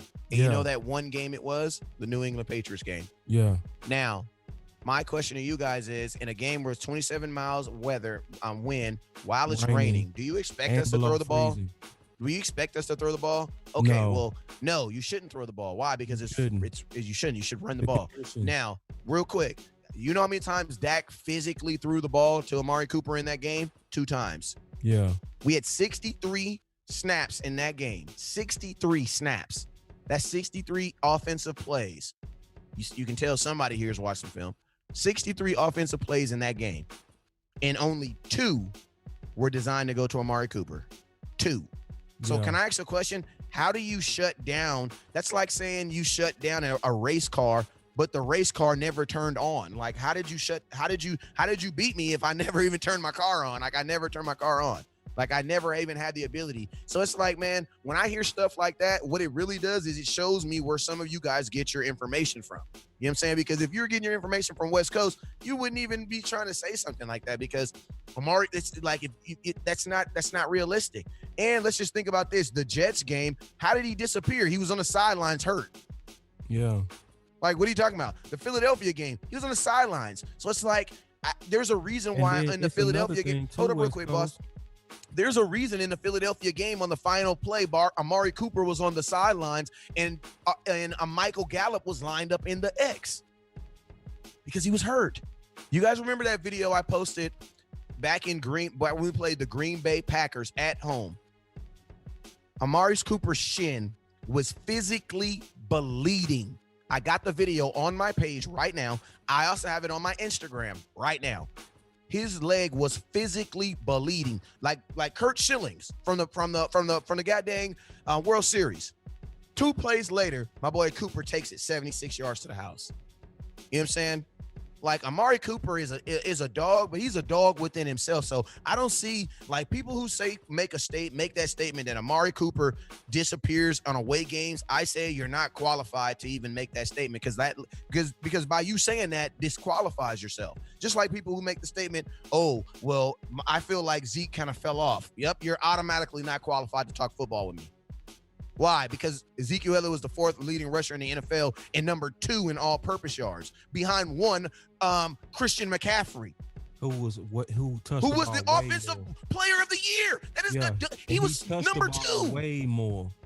You got one guy getting all the snaps and the other guy sharing, and he's still right there with McCaffrey. So Absolutely. no, there's no falling off on Zeke. That's just crazy. Like, and then only Dallas Cowboy analysts and fans say stuff like somebody 26 has fallen off. Only Dallas Cowboy analysts and fans say stuff like Dez is done at 30, but they believe in Witten at 38. It's like, sometimes we got to stop and think about what's being presented to us. Another key thing is to know that when you're getting what I would call the paparazzi frenzy, because that's my new word. I used to call it the beehive, but it's the paparazzi frenzy. It's where they trying to play us for ratings. Is you got to look for those windows where they trying to skew stats. So when they say stuff like, whenever you hear since, you better double check it, because they'll say, well, since 2020, since 2019, Dak doesn't win on 50-50 games, but his career is 4 years now. Why did we only start in 2019? Well, since 2017, Cooper is. So they trying to paint a narrative based on limited info, and that's how you can see it, is when they say the word since, or when they say Dez led the league in drops that 1 year. But what's crazy is we actually acquired the guy who led the league for 3 years, and it was Cooper. We praised us for cutting Dez, and then clapped for somebody who was a worse offender in drops for 3 years and didn't even know it. Because both of them was all about money, you know? Mm-hmm. So it's one of those things to where I really want us to clue in on that, because it's super unfortunate. Like, it's super unfortunate. And another thing, and the biggest thing to me, West Coast, that people don't account for, is something that's also can lead to bad road games. And it's simple. It's snaps. Yeah. It's the amount of snaps. Yeah. Like I researched the amount of snaps that Cooper was getting. in a lot of games, he was only on the field 60% of snaps, but still giving you 1,000+ yards a season. That's because he was hurt. Yeah, but then what's crazy is go compare his snaps to people like Hopkins, who's 99. Exactly. 99%. He never leaves. So when you got a weapon that's always on the field, they're gonna just by snaps alone have more opportunities. Absolutely. So some of this data, we gotta actually stop and actually just take a little half second to research. Just say, you know what? I just heard what they said about, let's face Dak, where he doesn't do well on winning teams. Let me just check others. And you know what I find? Everybody struggles on winning teams. Yeah. And my boy, hey, before we get out of here, man, I had a comment because I made a statement about, Dak only getting Dez only getting 2 comments. I mean, getting 2 targets in that in the New England game. And my boy Kevin dropped a comment. He says the reason Amari had 2 targets is because Dak will not release the ball if his receiver is not what it appears to be open. This is the exact reason Dez didn't thrive with Dak. Dak can't throw a receiver open, nor does he trust himself to throw the ball when the receiver is highly covered. Romo would throw the ball regardless because he trusted Dez would make a play. Can I say something? Tony Romo did that with one single player in his career, Dez Bryant. Your statement, as beautiful it is wrong, my brother. Yeah, it's wrong, my scout. You want to know why? Because Tony Romo did that with one player. Because that one player had that ability. With another 100. Amari Cooper does not have that skill to do what Dez Bryant does. Michael Gallup does not have that ability to do what Dez Bryant does. He does not. He does not at all.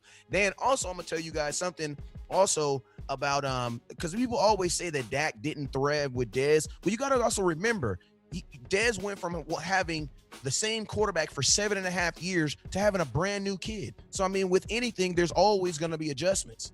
You know what I'm saying?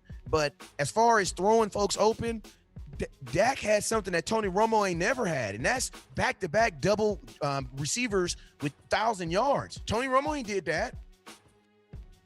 Tony's not doing that. So, I mean, we got to really let this, we are the worst at tearing our own, let that mess go, man. And shout out to my boy Cody, man. I want to end this on a good point, man. Shout out to my boy Cody holding it down. Definitely the star lord for the night, man. Oh yeah, all man. This negative stuff that y'all are putting in front of yourselves. Cody.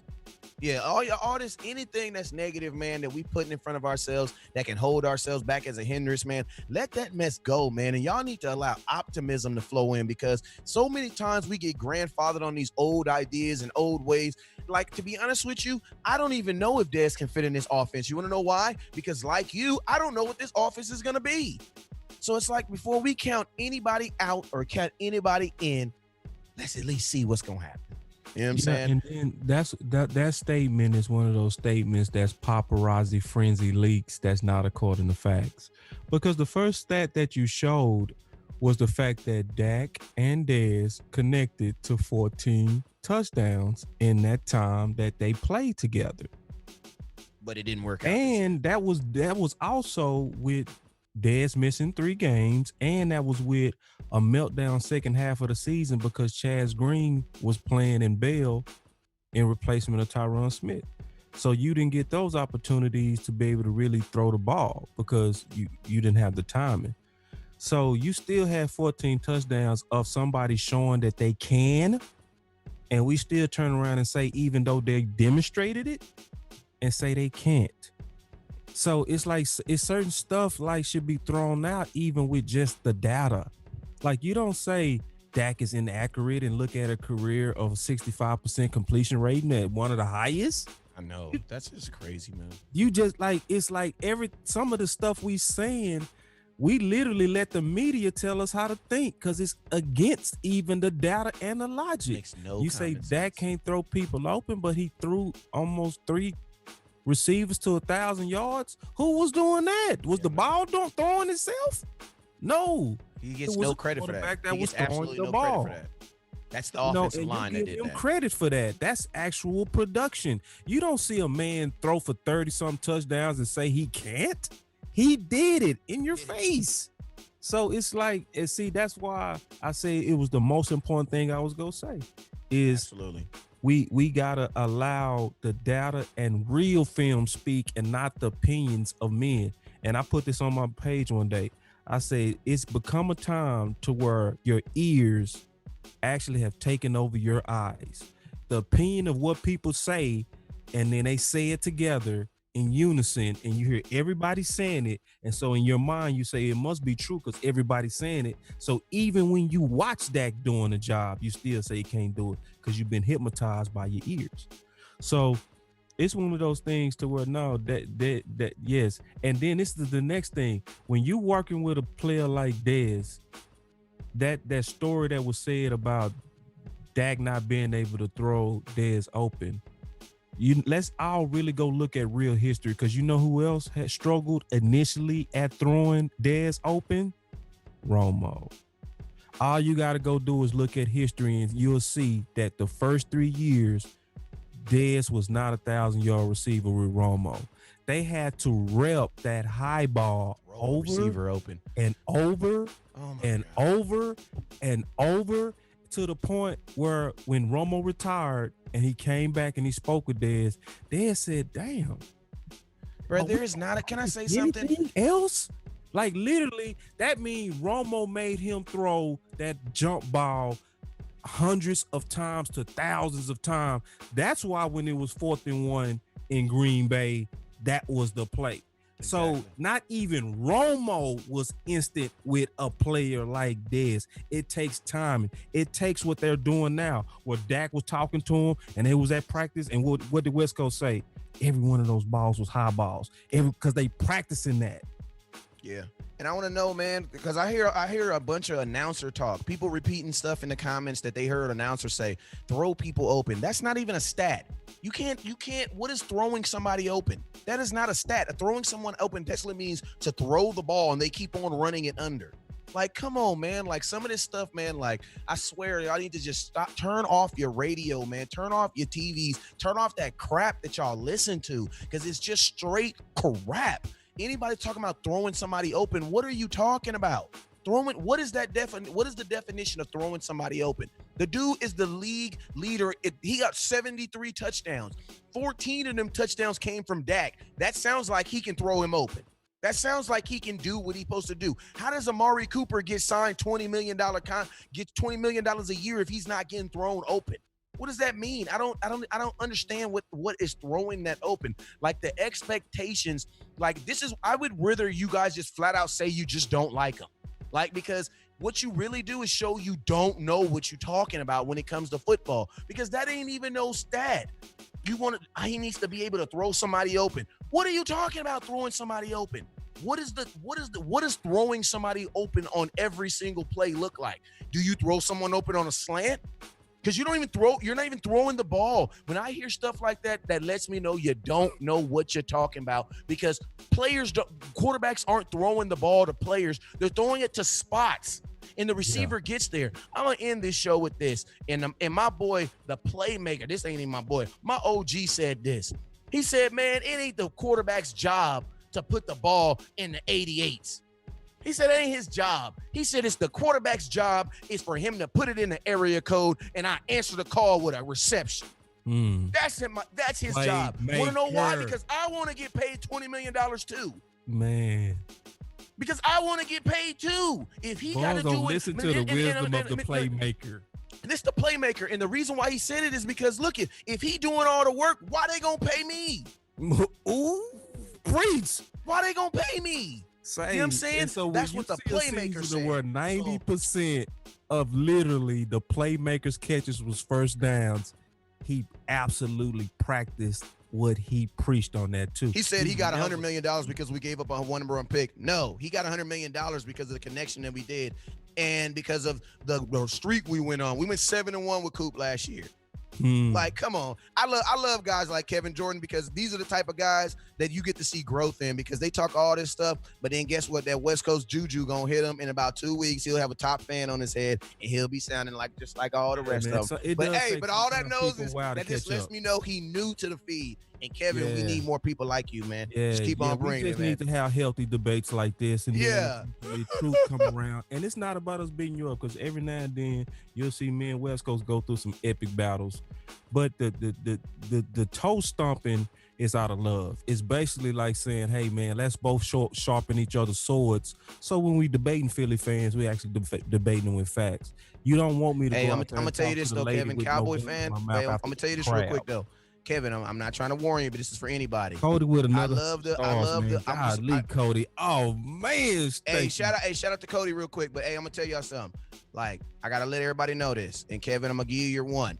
We don't disrespect Cowboy fans. You call someone soft, you call disrespect for someone on this page, I'm gonna block you. And everybody who likes the comment of you disrespecting that player, I'm gonna block them too. Now I know people be like they don't care, but I know you don't care until we live and you can't watch the show. You know what I'm saying? So I'm gonna give you, I know we all want to show love, but when you start saying soft and stuff like that, I take that real personal. You know what I'm saying? So that's your one. That's your one, and I appreciate the love, but let's just keep some restraint. And if you don't care, just go ahead and block yourself, and we won't miss each other. You know what I'm saying?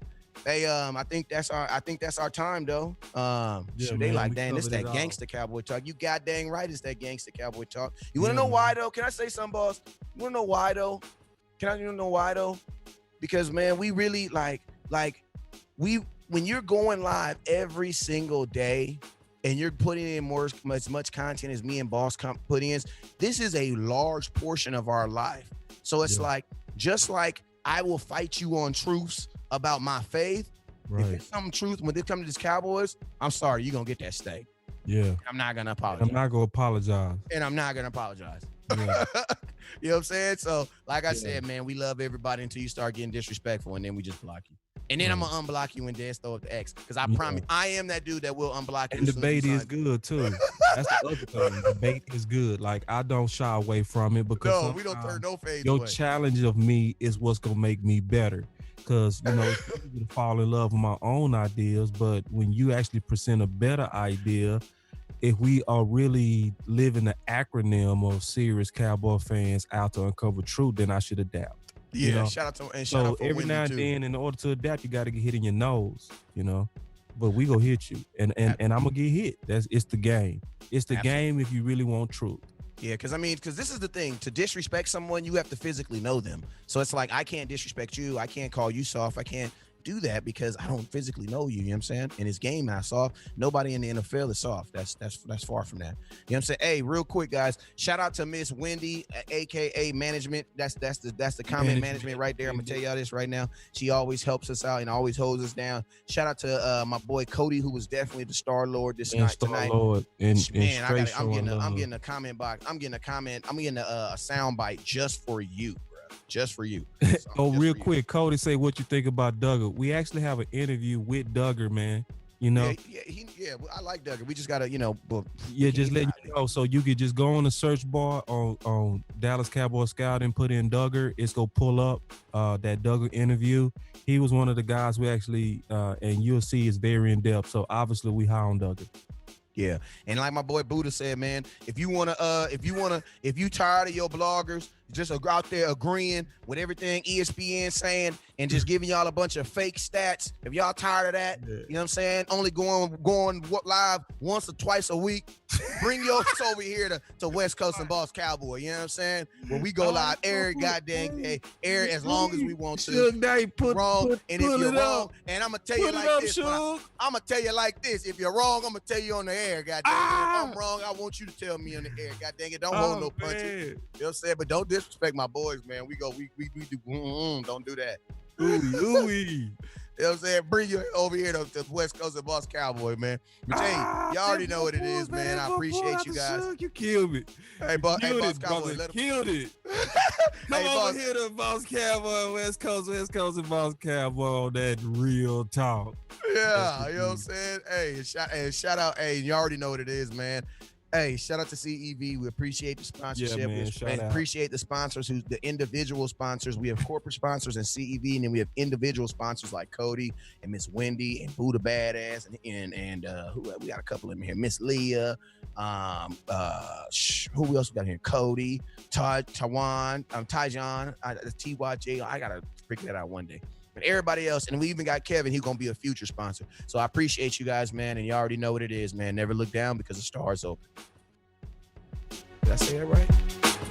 You said the stars open.